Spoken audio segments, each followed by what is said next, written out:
A figura que a história registraria como Mao Tse-tung, ou simplesmente Presidente Mao, veio ao mundo em 26 de dezembro de 1893, no pequeno vilarejo de Shaoshan, na província de Hunan, sul da China. Seu pai, Mao Yishan, nasceu em uma família de camponeses miseráveis, mas após servir nas fileiras do exército de Xian em sua juventude, retornou à terra natal e, com trabalho árduo nos campos, conseguiu acumular recursos suficientes para se tornar um agiota local. Essa combinação de agricultura e empréstimos o transformou em um dos agricultores mais prósperos da região de Shaoshan, chegando a possuir cerca de 8 hectares de terra. Sua mãe, Wen Qimei, era uma budista devota cujo passado foi marcado por dificuldades. Filha de um sapateiro alcoólatra e pobre, sua mãe havia sido apenas uma concubina do avô de Mao. A infância do futuro líder não foi nada fácil. O pai, um homem rígido e autoritário, educava os 4 filhos com mão de ferro, recorrendo a castigos físicos sempre que suas ordens não eram cumpridas.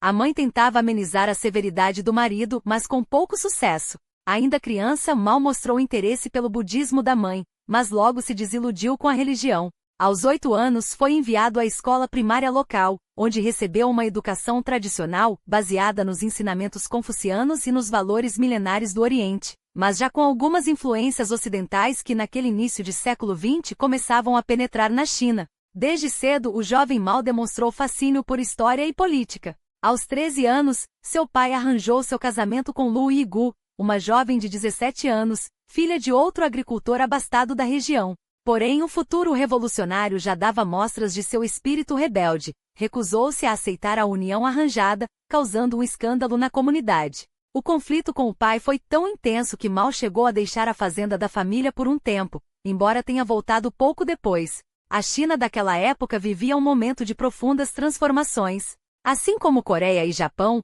o país havia tido seu primeiro contato com comerciantes e missionários europeus ainda nos séculos XVI e XVII. Desconfiados, os chineses limitaram as interações com os estrangeiros a alguns portos no Sudeste, mantendo-se fechados ao mundo que, enquanto isso, se modernizava sem eles. Por quase 2 séculos, o Império do Meio permaneceu apegado às suas tradições religiosas, sociais e políticas, governado por um imperador e uma burocracia imperial que pouco mudava. Mas a partir de meados do século XIX, a pressão ocidental, com seus navios de guerra, armas modernas e poder industrial, tornou-se irresistível. As Guerras do Ópio, de 1839 a 1842 e de 1856 a 1860, obrigaram a China a abrir suas portas e com isso não veio apenas o ópio britânico, mas também ideias revolucionárias, novos modelos de governo, desenvolvimento econômico e inovações tecnológicas. Entre essas ideias, uma das mais impactantes foi a descoberta de que europeus e americanos já não eram governados por monarcas absolutos. Muitos viviam em repúblicas, onde o poder emanava do povo. Mesmo em nações que ainda mantinham reis ou imperadores, como a Rainha Vitória na Inglaterra, esses líderes eram pouco mais que figuras simbólicas, enquanto o verdadeiro poder estava em parlamentos eleitos. Essas democracias, no entanto, não eram iguais, algumas mais conservadoras, outras mais liberais, com diferentes graus de desenvolvimento econômico e visões conflitantes sobre como distribuir riqueza e poder. Havia quem defendesse que os ricos deveriam concentrar a influência, enquanto outros pregavam uma distribuição mais igualitária. E então surgiram ideias ainda mais radicais, como as do cientista político alemão Karl Marx, que no século XIX, propôs que todos os bens e riquezas fossem de propriedade coletiva, o comunismo. Na China do início do século XX, essas ideias começaram a ganhar força, especialmente entre aqueles que questionavam por que ainda viviam sob o jugo de um imperador da dinastia Qing, que já durava quase 3 séculos. Mao, agora adolescente, devorava esses debates. Ele se interessava particularmente pelos ideais democráticos que propunham substituir o governo imperial, além dos escritos republicanos de Sun Yat-sen, que se tornará um símbolo da luta pela república na China. Essas aspirações logo se concretizariam. Enquanto Mao iniciava seus estudos em Changsha, o país mergulhava em uma era de agitação. Fomes regionais, revoltas espalhadas e o clamor por um governo mais representativo levaram a um levante militar em outubro de 1911. O governo imperial, então nas mãos do pequeno imperador Puyi, uma criança de apenas 6 anos, tentou inicialmente negociar com os rebeldes, mas ficou claro que uma mudança radical era inevitável. Em fevereiro de 1912, após semanas de discussões, o imperador abdicou, e a República da China foi proclamada, com o general Yuan Shikai assumindo a presidência. Assim, um império milenar chegava ao fim, mas o futuro político da China ainda era incerto. Mao não ficou alheio a esses acontecimentos. Quando a revolta estourou, em 1911, ele, com apenas 18 anos, alistou-se nas fileiras dos rebeldes. Na primavera de 1912, porém, voltou aos estudos. Foi nesse período que começou a tomar contato com as teorias socialistas e comunistas, embora ainda não estivesse convencido de que fossem a solução para a China. Enquanto isso, sua trajetória acadêmica seguia em ascensão. Por volta de 1913, decidiu se tornar professor e ingressou na primeira escola normal de Hunan, considerada a melhor da província. Lá destacou-se como aluno brilhante, leitor voraz, secretário da sociedade estudantil e um dos melhores da turma. Mais importante ainda foi nessa fase que Mao aprofundou seu conhecimento sobre as ideias socialistas que começavam a moldar seu pensamento e que, mais tarde, mudariam não apenas sua vida, mas a história de um país inteiro. Não demorou para que Mao percebesse que as ideias revolucionárias que o fascinavam nos livros e debates intelectuais de Pequim estavam prestes a colidir com a realidade brutal da luta pelo poder. Enquanto o movimento de 4 de maio inflamava os ânimos da juventude chinesa, e o seu próprio, ele já não se contentava em ser apenas um observador ou teórico. A traição das potências ocidentais em Versalhes, a humilhação de Shandong entregue ao Japão e a paralisia de um governo republicano dividido entre warlords e facções conservadoras convenceram-no de que a China precisava de, mais do que protestos estudantis ou reformas tímidas, precisava de uma revolução. Foi nesse caldeirão de frustração e urgência que Mao deu um passo decisivo. Em 1920, já declarado comunista, ele não apenas abraçou a ideologia como começou a colocá-la em prática. Organizou greves, articulou manifestações e pela primeira vez, demonstrou o talento que o tornaria lendário, a capacidade de unificar grupos dispersos sob uma causa comum. Sua atuação na resistência à presença japonesa em Shandong não foi apenas um gesto simbólico, foi o ensaio de um método que usaria pelo resto da vida: mobilizar as massas, explorar suas queixas e transformar descontentamento em poder. Mas a teoria sozinha não vencia batalhas. Mao sabia que para derrubar o velho sistema, seria preciso mais do que palavras inflamadas, seria necessário aliados, estratégia e, acima de tudo, um exército de convencidos.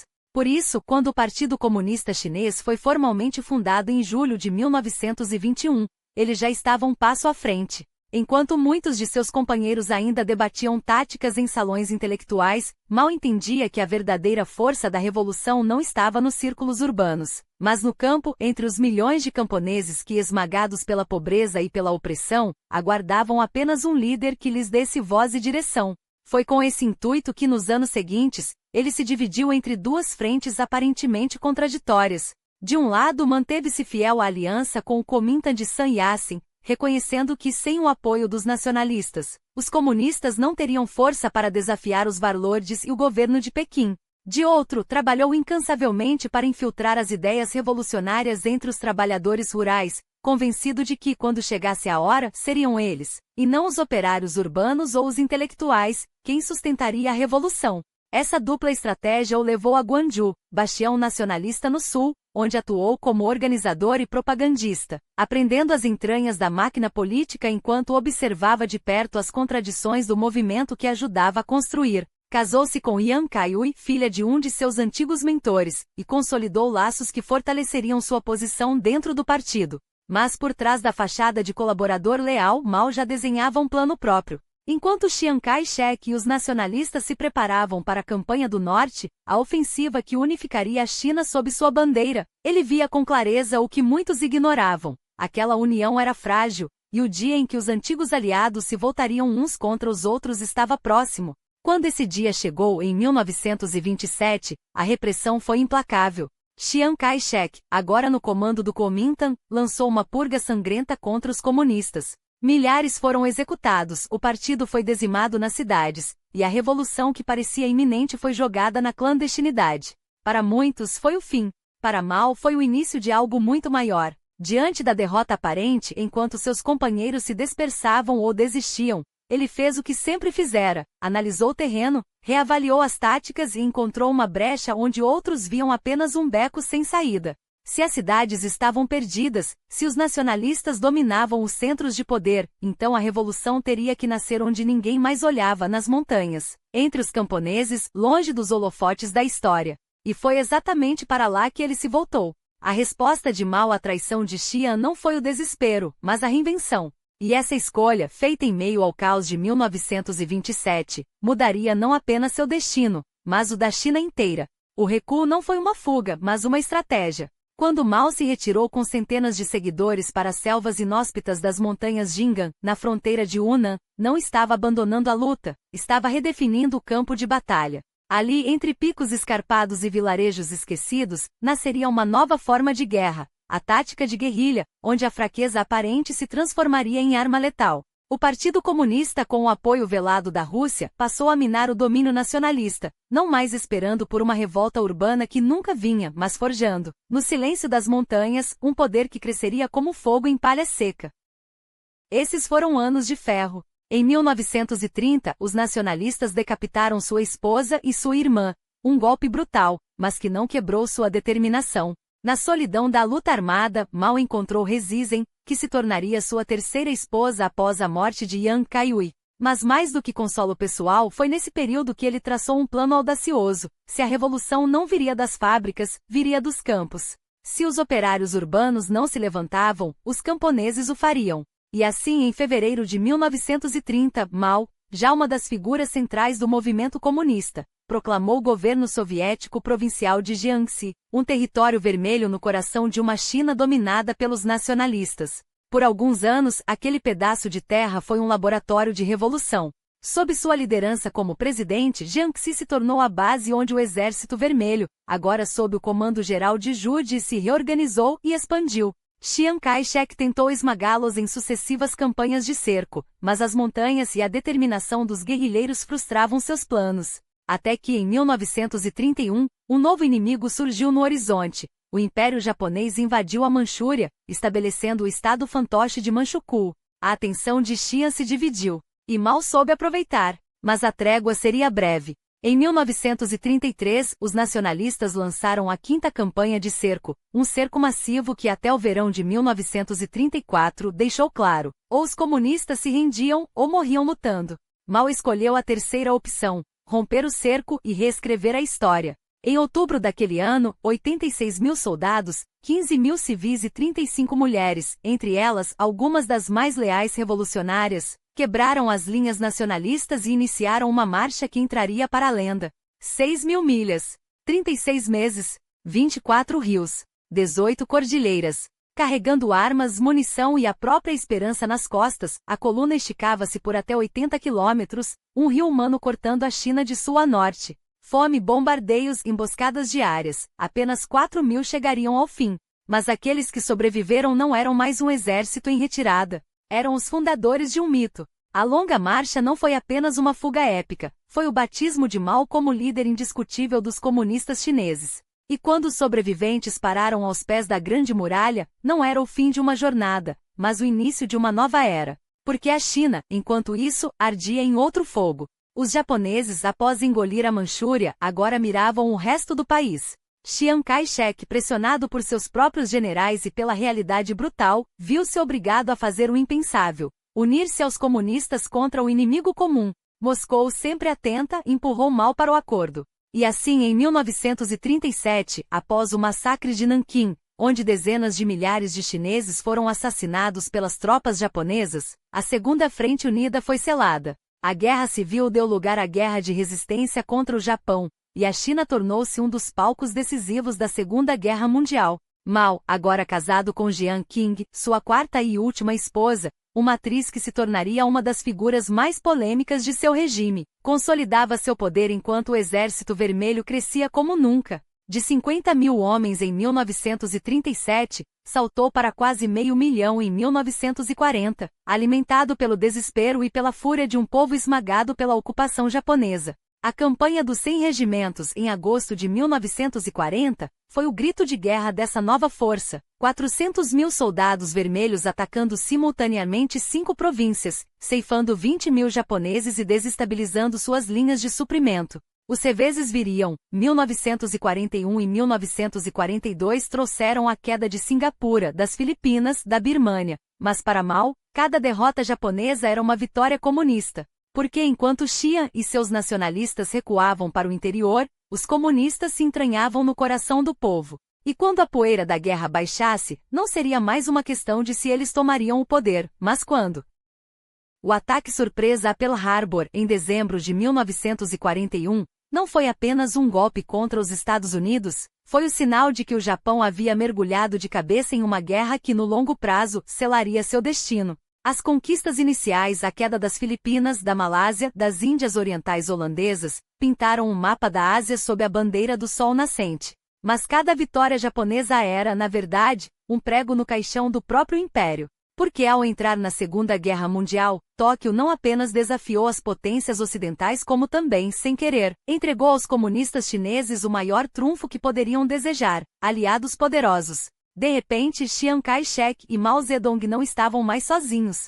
Londres e Washington, com seus recursos, suas armas e seu dinheiro, passaram a alimentar a resistência chinesa, não por amor à causa, mas porque um Japão enfraquecido na China significava um Japão menos perigoso no Pacífico. E enquanto os nacionalistas corruptos e desorganizados desperdiçavam ajuda estrangeira em batalhas convencionais mal planejadas, os comunistas transformavam cada rifle, cada granada, cada dólar em uma arma de guerra de guerrilha. Eles já sabiam lutar assim.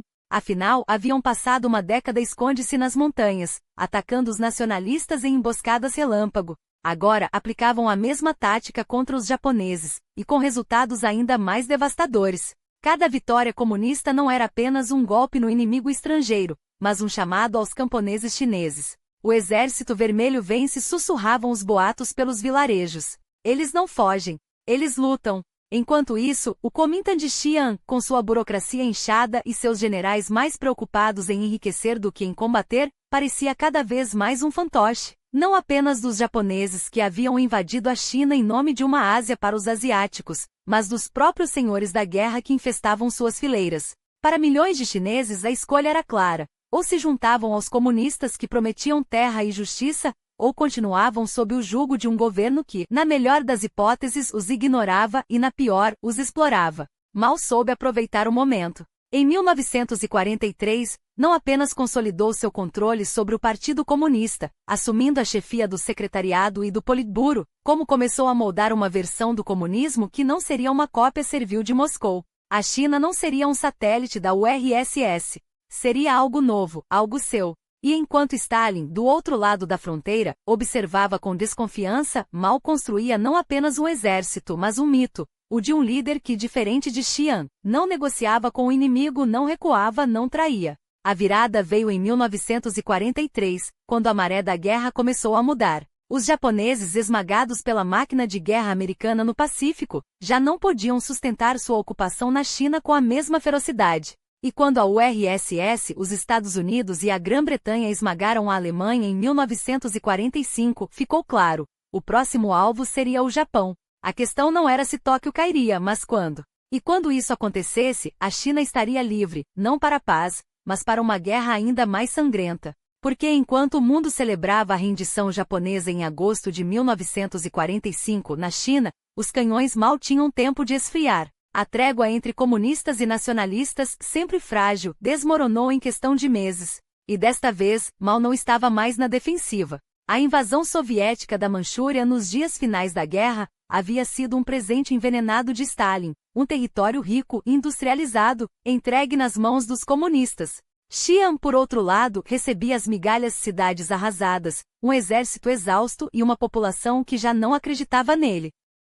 Em 1945, Mao não era mais o líder de um bando de revolucionários em retirada. Era o comandante de um exército forjado em 8 anos de guerra, com milhões de soldados leais, uma base popular inquebrantável e agora, o controle de vastas regiões no norte. A longa marcha havia mantido a chama comunista acesa. A guerra contra o Japão a transformará em um incêndio. E quando as tropas de Xi'an, mal equipadas e ainda mais mal lideradas, tentaram reconquistar o território perdido, descobriram que não estavam lutando contra rebeldes, estavam enfrentando uma tempestade. Em questão de semanas, as 100.000 tropas nacionalistas, outrora temidas, renderam-se sem condições. O mundo inteiro aguardava o próximo movimento óbvio, a invasão de Taiwan. Até mesmo os Estados Unidos, por décadas o grande aliado de Chiang Kai-shek e do Kuomintang, viraram as costas ao regime recém-exilado na ilha, convencidos de que sua queda era apenas uma questão de tempo. Mas Mao surpreendeu a todos.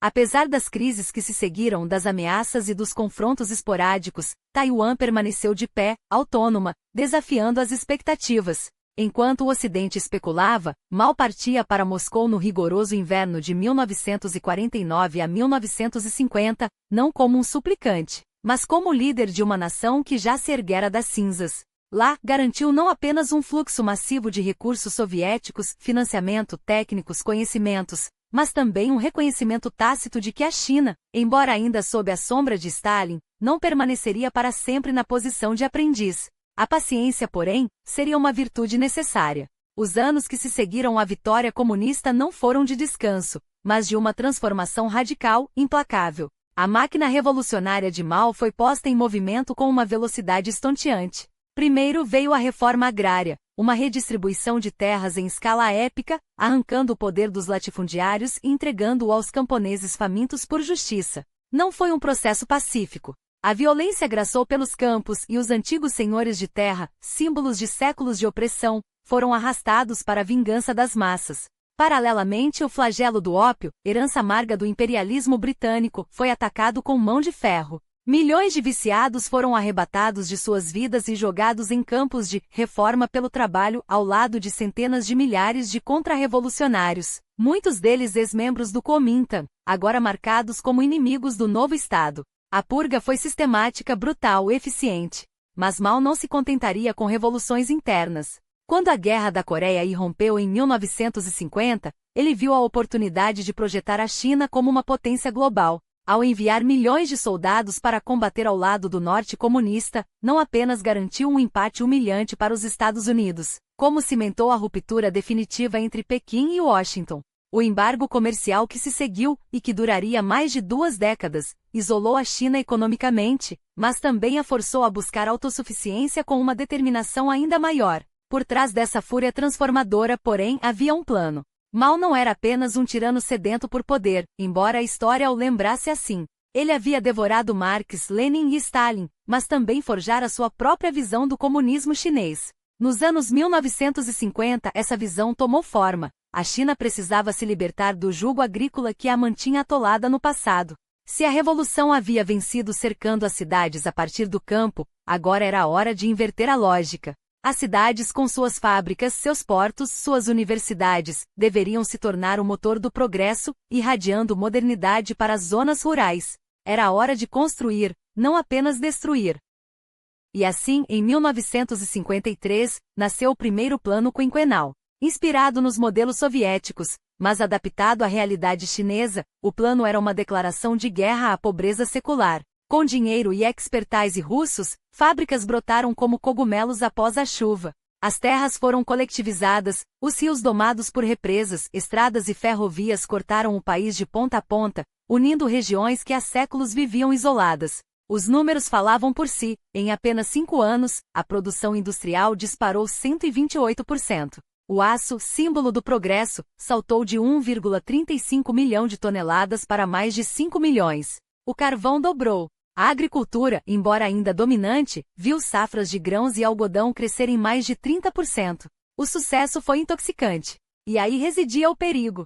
Em maio de 1957, Nikita Khrushchev, o novo czar do Kremlin, lançou um desafio ao mundo. A União Soviética ultrapassaria os Estados Unidos em produção econômica até 1980. Poucos meses depois, em meio às comemorações dos 40 anos da Revolução Russa, ele reduziu o prazo para 15 anos.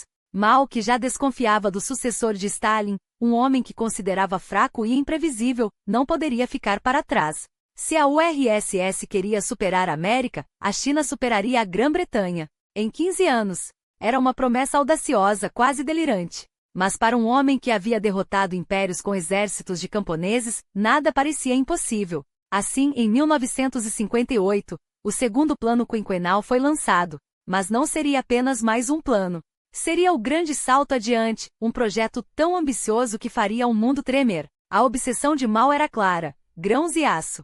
Se a China quisesse provar sua grandeza, precisava produzir mais do que qualquer outro país, mais rápido do que qualquer outro país. E para isso todo o aparato do Estado foi mobilizado. Fábricas improvisadas surgiram em cada aldeia. Camponeses foram transformados em operários da noite para o dia. Terras agrícolas foram devoradas por plantações de cereais, enquanto milhões de trabalhadores eram realocados para setores nos quais não tinham qualquer experiência. Dinheiro público jorrou sem controle. Quadros do partido foram despachados para o campo não para orientar, mas para exigir resultados. E então a máquina começou a girar. Demais. Rápido demais.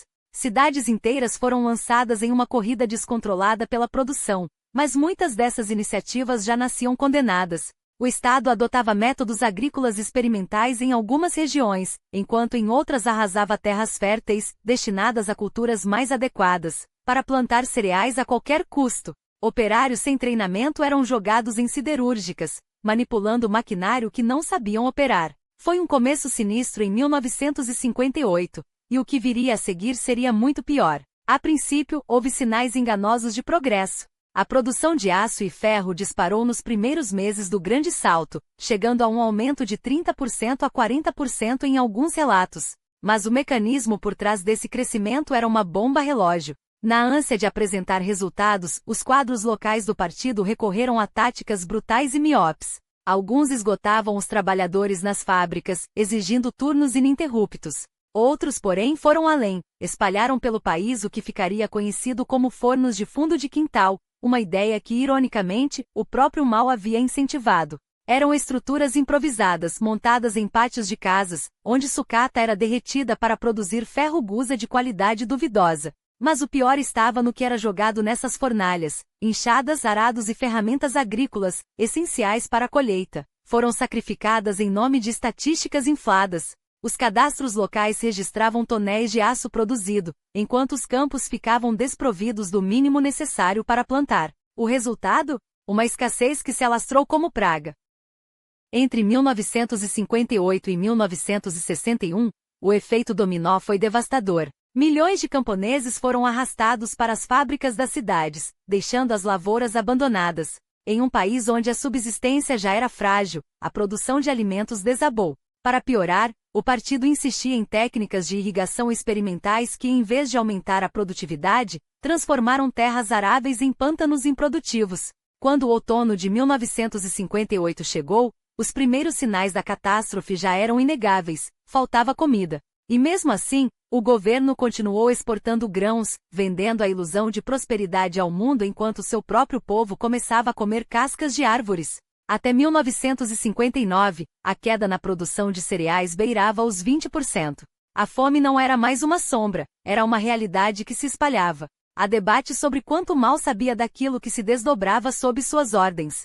É possível que no final de 1958, ele ainda não dimensionasse o abismo que se abria. Mas até a primavera de 1959, relatórios internos já descreviam cenas de canibalismo e aldeias dizimadas. E mesmo assim, pouco foi feito para reverter o curso. Quando 1960 chegou e Mao delegou parte do controle do Grande Salto a outros líderes, os danos já eram irreversíveis. Os membros mais pragmáticos do partido tentaram conter a hemorragia, mas a máquina da destruição seguia em movimento. A fome que se abateu sobre a China entre 1960 e 1961 não foi um acidente. Foi o resultado lógico de um sistema que trocou vidas por números. As estimativas variam, mas os arquivos abertos nas décadas seguintes revelam uma carnificina sem paralelos. Pelo menos 25 milhões de mortos em uma população de 660 milhões. Frank de Coetter, que estudou o período em profundidade, fala em até 55 milhões.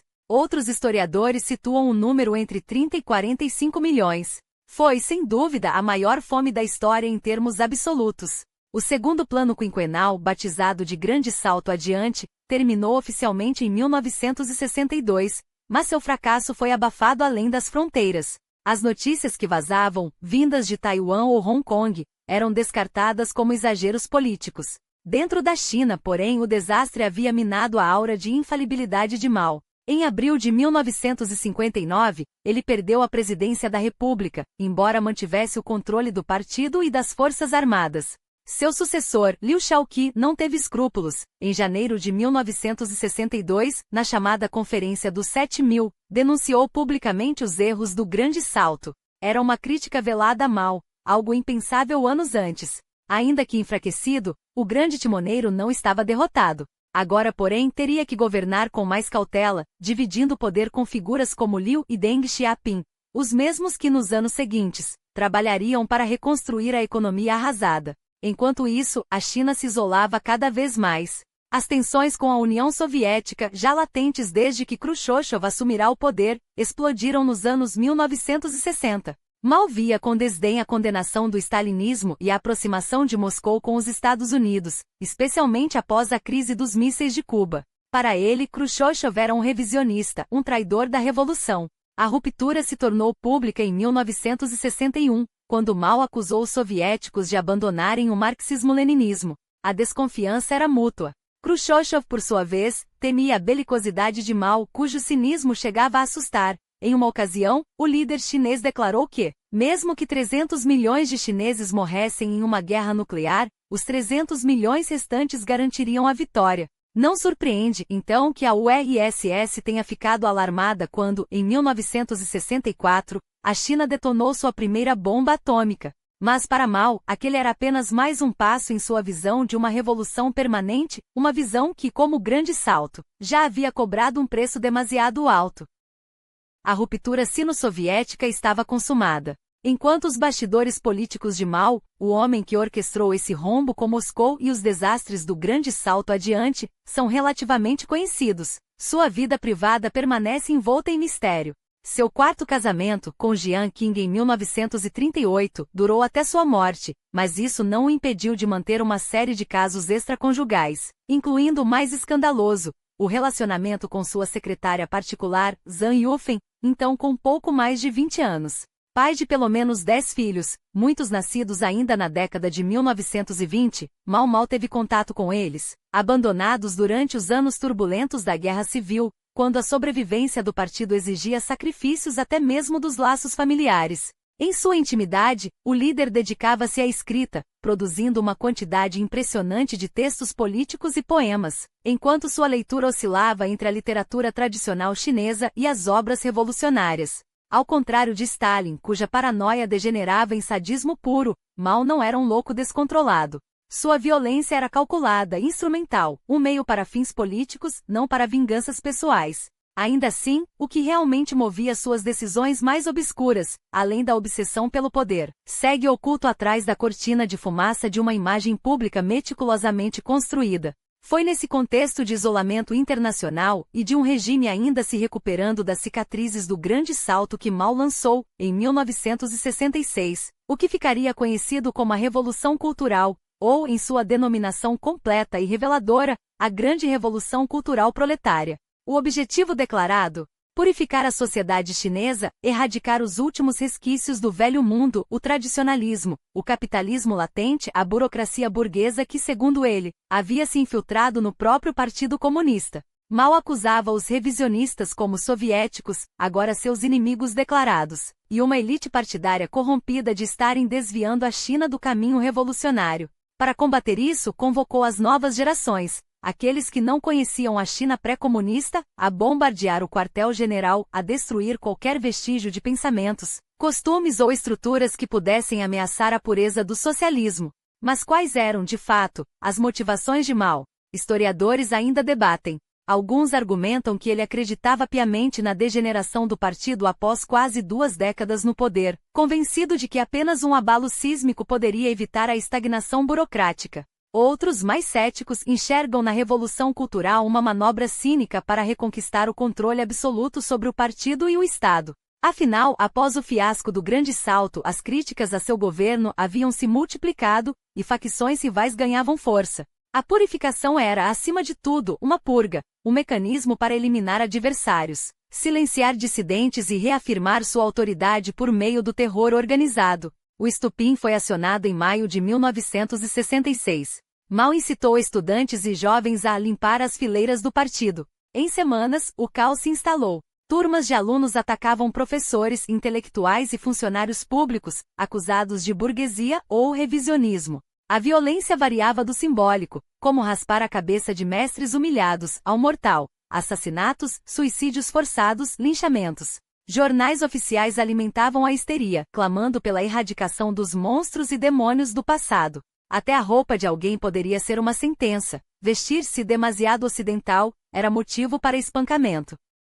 Até o verão de 1966, as universidades e escolas haviam se transformado em quartéis generais dos guardas vermelhos, jovens fanáticos que juravam exterminar os quatro velhas ideias, velhos costumes, velhas culturas, velhos hábitos. Em agosto, que ficaria marcado como Agosto Vermelho, bandos de adolescentes com braçadeiras vermelhas dominavam as ruas de Pequim e Xangai, espalhando terror. Operários e camponeses logo se juntaram à orgia violenta, enquanto Mao, do alto de seu poder, direcionava a fúria contra seus inimigos dentro do partido. Mas o método era instável. Em 1967, os radicais ameaçavam escapar de seu controle. A insanidade não parou por aí. Em 1968, Mao lançou a campanha Descamponização enviando milhões de jovens urbanos, filhos da burguesia, para campos de reeducação no interior, onde muitos morreriam de fome, doença ou exaustão. Enquanto isso, o culto à sua personalidade atingia proporções grotescas, alimentado pelo Pequeno Livro Vermelho, uma coleção de seus ditos que se tornou a Bíblia do maoísmo. A violência agraçou até o início dos anos 1970, quando até mesmo Mao percebeu a necessidade de frear o caos, embora a Revolução Cultural só fosse oficialmente encerrada com sua morte em 1976.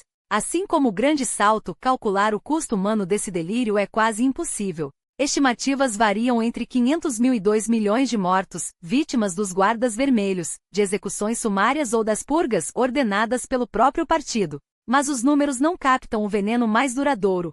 Uma sociedade envenenada pela desconfiança, onde vizinhos denunciavam vizinhos, filhos traíam pais e o Estado transformou a paranoia em política de Estado. Nenhum lugar ilustra melhor essa barbaridade do que Guangxi, onde a loucura atingiu seu ápice. Em Guangxi, província ao sul do país, o horror transcendeu até os limites do imaginável. Entre 100 mil e 150 mil vidas foram ceifadas não apenas por balas ou fuzilamentos, mas por uma crueldade tão metódica quanto primitiva. Aqui os perseguidos eram enterrados vivos, escaldados em água fervente ou esventrados em praça pública. E no auge da insanidade, o canibalismo tornou-se prática sistemática, uma multidão enraivecida que literalmente devorava seus inimigos, em rituais de ódio coletivo. A Revolução Cultural não deixou apenas cicatrizes, ela rasgou o tecido social chinês de maneira irreparável, envenenando gerações com um legado de violência que ainda hoje assombra a memória nacional. Mas enquanto o país se afogava em seu próprio sangue, o palco internacional reservava um giro inesperado. Os primeiros anos da década de 1970 assistiram a um dos momentos mais estratégicos e paradoxais da história moderna, o degelo entre a China de Mao e os Estados Unidos. Desde a Guerra da Coreia, as relações entre Pequim e Washington estavam congeladas, asfixiadas por sanções econômicas e uma desconfiança mútua que parecia intocável.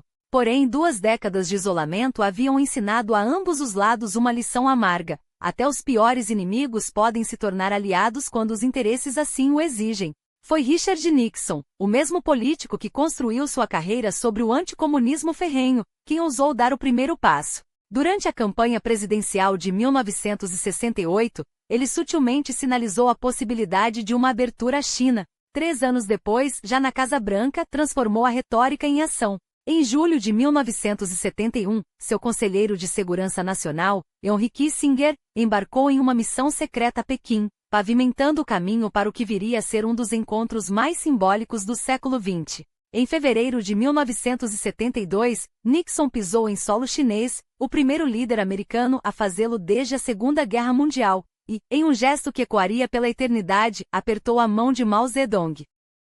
A imagem daquele encontro, transmitida ao mundo, parecia selar uma nova era. Mas por trás das câmeras e dos sorrisos diplomáticos, a China continuava a ser um gigante ferido, governado por um homem que, embora fisicamente debilitado, ainda mantinha um controle quase sobrenatural sobre o destino de centenas de milhões. Mao, aos 79 anos, era uma sombra de si mesmo, os pulmões destruídos por décadas de cigarro, o corpo enfraquecido por doenças cardíacas e, segundo rumores nunca confirmados, uma dependência crescente de sedativos para enfrentar as noites de insônia. Mesmo assim, seu culto à personalidade seguia intocável, e foi justamente essa aura de invencibilidade que permitiu o surgimento de um dos capítulos mais sombrios de seu reinado, a Quadrilha dos Quatro. Formado por sua esposa, Jean King, a ex-atriz que se tornou a voz mais radical da Revolução Cultural, pelo ideólogo ultramaoísta Zhang Chunqiao, pelo teórico Yao Veniwan e pelo ambicioso Wang Yonggen, o grupo encarnava o pior do fanatismo revolucionário.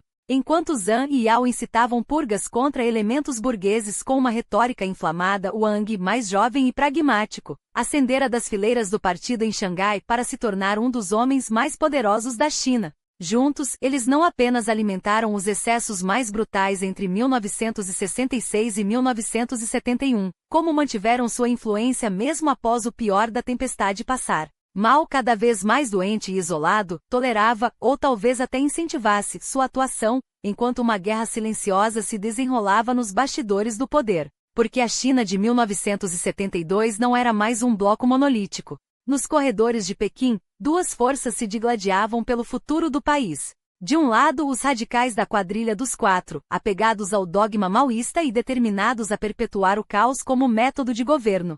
Do outro, uma facção pragmática, liderada por veteranos como Zhou Enlai, o premier que mesmo doente ainda tentava guiar a China com mão firme, e Deng Xiaoping, o ex-secretário-geral do partido que após ser purgado e reabilitado, emergia como uma voz dissonante.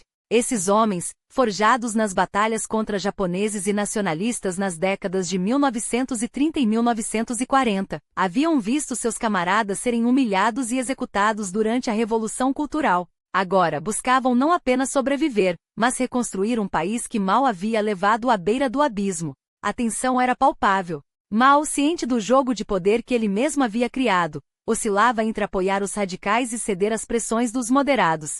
Era um equilíbrio instável, sustentado apenas por sua presença, ou melhor, por sua sombra. Quando, em maio de 1976, recebeu o primeiro-ministro do Paquistão em seu último encontro público, as fotos revelaram um homem já quase irreconhecível, olhos vidrados, rosto inchado, a figura que outrora dominara a China reduzida a um espectro. Nos meses seguintes, uma série de ataques cardíacos o deixaria à beira da morte. O último, em 5 de setembro, foi o golpe final.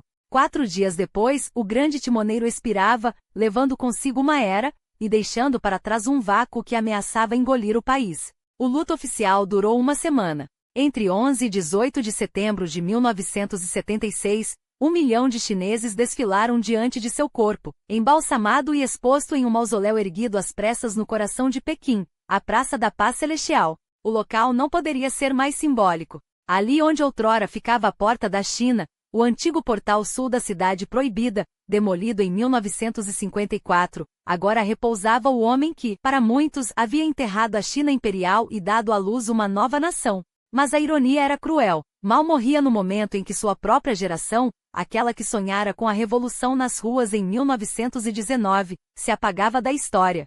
Zhou Enlai, seu mais leal tenente, falecera poucos meses antes. Julai, outro veterano da longa marcha, já não estava entre os vivos. Em seu leito de morte, Mao escolheu como sucessor Hua Guofen, um burocrata leal e sem carisma, cujo único mérito era não representar ameaça imediata a ninguém. Mas a China não poderia ser governada por um homem sem visão. Em menos de 2 anos, Deng Xiaoping, o mesmo que fora purgado 2 vezes por Mao, arquitetaria sua ascensão, desmantelando a Quadrilha dos Quatro, condenada à prisão perpétua em 1981, e iniciando as reformas que fariam da China uma potência econômica. O homem que prometera continuar a revolução sob a bandeira do maoísmo seria, na verdade, seu maior antídoto. Hoje, o mausoléu de Mao permanece em Tiananmen, um monumento gelado a um passado que a China moderna prefere esquecer. Porque a verdade inconveniente é esta: o mesmo líder que unificou a nação sob o comunismo foi também o maior obstáculo a seu progresso. Enquanto Deng abria as portas ao mundo e lançava as bases do milagre chinês, Mao deixava como legado não apenas um país devastado, mas uma pergunta que ainda ecoa: quantas vidas foram sacrificadas em nome de uma utopia que, no fim, só serviu para atrasar o destino da própria China? Para alguns, Mao Zedong foi nada menos que um tirano sanguinário, um carrasco cuja sombra se estendeu por 3 décadas de terror sistemático. Entre 1949 e 1976, não 1946, como muitos erros históricos insistem em repetir, estimativas conservadoras apontam que entre 50 e 80 milhões de chineses morreram prematuramente sob seu regime. Não por guerras estrangeiras, mas por decisões suas. O grande salto adiante, esse experimento de engenharia social que transformou campos férteis em desertos de fome. A Revolução Cultural, uma purga ideológica que destruiu famílias, intelectuais e até a própria memória histórica do país. Ou desastres naturais, agravados pela incompetência estatal, como o rompimento da barragem de Banqiao em 1975, que varreu do mapa cidades inteiras e ceifou mais de 200 mil vidas em poucas horas. Números tão astronômicos que desafiam até a imaginação, e que, no entanto, muitos ainda insistem em relativizar. Mas aqui está o paradoxo que define Mao. Para milhões de chineses, ele não é o vilão dessa narrativa, e sim o herói que salvou a revolução. O estrategista que, contra todas as probabilidades, manteve viva a chama comunista durante a longa marcha dos anos 1930, quando o partido estava à beira do colapso. O comandante que, enquanto o mundo ardia na Segunda Guerra, liderou a resistência contra a ocupação japonesa, não por altruísmo, mas porque sabia que cada soldado nacionalista morto era um passo a mais rumo ao poder absoluto. E, finalmente, o líder que, em 1949, esmagou Chiang Kai-shek e seus apoiadores, unificando a China sob a foice e o martelo. Seus defensores apontam, não sem razão, para os dados. Entre as décadas de 1940 e 1970, a expectativa de vida na China quase dobrou, a mortalidade infantil despencou, e o analfabetismo recuou. Sim, houve progresso, mas a que custo? E será que esses avanços não teriam sido possíveis sem o banho de sangue que os acompanhou? O que torna Mao uma figura tão fascinante e tão perturbadora é justamente essa dualidade. Sem ele, o Partido Comunista provavelmente não teria sobrevivido aos anos 1930, muito menos conquistado o poder em 1949. Sua habilidade tática e seu carisma foram inegáveis. Mas o mesmo homem que um dia sonhou com uma China livre da opressão estrangeira se transformou, uma vez no poder, no maior opressor de seu próprio povo. Não foi a ideologia comunista que o corrompeu, foi o poder absoluto. A obsessão por superar Khrushchev e a União Soviética o levou a lançar o grande salto adiante, ignorando os alertas de seus próprios economistas, e quando a fome se alastrou, sua resposta não foi recuar, mas silenciar quem ousasse denunciar o desastre. Anos depois, já envelhecido e paranoico, ele orquestrou a Revolução Cultural não para purificar a sociedade, mas para eliminar qualquer ameaça à sua autoridade. O Mao dos anos 1960 era um fantasma do jovem revolucionário que, em 1921, havia se juntado ao partido com discursos inflamados sobre igualdade. Quem realmente foi Mao Zedong? Um idealista traído pelo poder ou um cínico que nunca acreditou no que pregava? Um visionário que plantou as sementes do milagre econômico chinês? Ou um ditador cujo legado de morte e destruição só não enterrou a China porque Deng Xiaoping veio depois para consertar seus estragos? A história, como sempre, não oferece respostas fáceis, apenas o peso esmagador de suas consequências. E enquanto a China moderna ergue arranha-céus e domina mercados, o fantasma de Mao ainda assombra suas decisões, um lembrete de que o progresso, às vezes, é construído sobre ossos.